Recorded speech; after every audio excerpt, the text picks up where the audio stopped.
ನಾನ್ ಅವಾಗ್ಲೇ ಕೇಳ್ಬೇಕಂತ ಇದ್ದೆ ನಿಮ್ಗೆ. ಅಂದ್ರೆ ಹ್ಮ್. ಇಂಡಸ್ಟ್ರಿಯಲ್ಲಿ ಇವಾಗ ಕಾಸ್ಟಿಂಗ್ ಕೌಚ್ ಅನ್ನೋದು ಸಾಕಷ್ಟು ನಡೀತಾ ಇದೆ. ಸೊ ಎಷ್ಟೋ ಜನ ಅದ್ರಿಂದ ಅಂದ್ರೆ ಮೋಸ ಹೋಗಿದ್ದಾರೆ ಅಂತ ಹೇಳ್ಬೋದು. ಇನ್ನೆಷ್ಟೋ ಜನ ಅದನ್ನ ದುರುಪಯೋಗ ಪಡಿಸ್ಕೊಂಡಿದ್ದಾರೆ ಅಂತ ಹೇಳ್ಬೋದು. ಸೊ ಅದ್ರಿಂದ ಸಾಕಷ್ಟು ಎಫೆಕ್ಟ್ ಆಗ್ತಾ ಇದೆ ಅಲ್ವಾ? ಹೌದು. ಅಂದ್ರೆ ನನ್ಗೇನ್ ಅನ್ಸುತ್ತೆ ಗೊತ್ತಾ? ಅದು ಇವಾಗ 2 ಕೈಯಿಂದ ಆದ್ರೇನೆ ಚಪ್ಪಾಳೆ. ಹೌದು, ಹೌದು. ಇಟ್ಸ್ ನಾಟ್ ಲೈಕ್ ಯಾರೋ ಬಂದು ನಿಮ್ಮನ್ನ ಫೋರ್ಸ್ ಮಾಡ್ಬಿಟ್ಟು ಏನೋ ಹ್ಮ್. You are an adult. ನಿಂಗ್ ಒಂದು 18, 19 ವರ್ಷ ಆಗಿದೆ ಅಂದ್ರೆ ಲೋಕಜ್ಞಾನ ಬಂದಿರತ್ತೆ. ಕಾಲೇಜಿಗೆ ಹೋಗಿರ್ತೀಯ. ನಿನಗ್ ಗೊತ್ತು ಅಂದ್ರೆ ಯಾರ್ ಎಂಥವ್ರು, ಹ್ಮ್. ಏನು ಎಲ್ಲ ಗೊತ್ತಿರುತ್ತೆ. ಹ್ಮ್. ಅಂದ್ರೆ ಸಾಮಾಜಿಕ ಜ್ಞಾನ ಇರುತ್ತೆ ನಿನ್ಗೆ. ಯಾರೋ ಬಂದ್ ನಿಂಗೇನೋ ಕೇಳಿದ್ರು ಅಂದ ತಕ್ಷಣ ನೀನ್ ಮಾಡ್ಲೇಬೇಕು ಅನ್ನೋದು ಕಂಪಲ್ಷನ್ ಏನಿಲ್ಲ ಅಲ್ವಾ? They are not forcing you to do it. So don't do it and then later complain. Hmm. Saying that what ನನ್ಗೆ ಈ ತರ ದೌರ್ಜನ್ಯ ಆಯ್ತು. Don't do it boss. ಯಾರು ಹೋಗ್ಬೇಕು ಅಂತಿದ್ದಾರೆ ನೀವು? ಹೌದು, ಹೌದು, ಹೌದು, don't do it.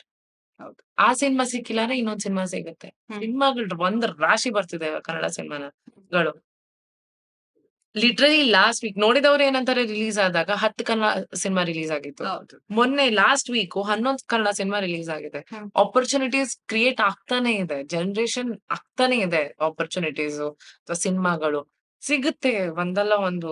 But you should be patient. ಹೌದು. ನೀನು ನಿಂಗ್ ಕ್ವಿಕ್ ಫೇಮ್ ಸಿಕ್ಬಿಡ್ಬೇಕು, ಅದು ಓವರ್ ನೈಟ್ ಹೀರೋಯಿನ್ ಆಗ್ಬಿಡ್ಬೇಕು ಅನ್ಕೊಂಡು ಈ ತರದನ್ನೆಲ್ಲ ಮಾಡಿದ್ರೆ ಇಟ್ಸ್ ವೆರಿ ಅಗ್ಲಿ. ಆಗ್ಲಿ. ಎಸ್.